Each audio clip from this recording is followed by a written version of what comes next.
Ka te he omarua hoki ngā mahara, hei tāna kai hautu o te kaupapa ma te pukupuku o te motu ki te hunga. Kua ngaro i te tirohanga kanohi me e rā i pakanga kia kore rātau e raru i taua mate.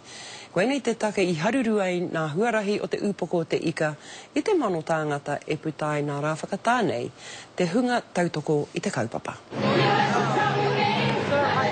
Nā eni kaumātua nā hemi kararau ka Huhana Clark, rota te awa kairangi.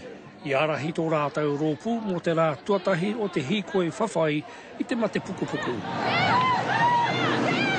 Ko Huhana Clark tētahi kuia i ūki ngā ronga Māori kia kore ai e riru i taua mate. Koe nei au e hīkoi koi tonu nei, nā runga i ngā ronga Māori e hīkoi koi tonu nei au. Karo i whakae ki te haere ki te hōhipera kia mahingia i ngā mihini Pākehā nei.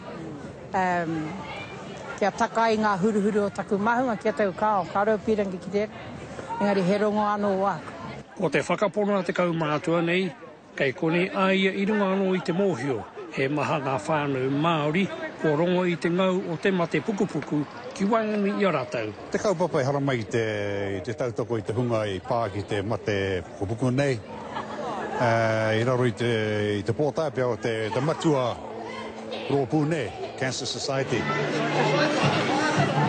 He omanga tino roa i whakaritea e te hāpori mo te mate pukupuku, hei whakamahari i te motu ki ngā taumahatanga kua tau ki runga ngā whānau, hei kohi moni hoki, hei a whia rātau. Hari kua kato te menenga o Kimuri nei, tira te menui ai, kia ko te nākai, kia pai haere tō tātou nei huarahi. Ka hare mai au ki runga i te hīkoi nei. Hei api pēr i ngā taio o tēnei wā, a te tiro whakamua ki enei, ki o tāua mokopuna.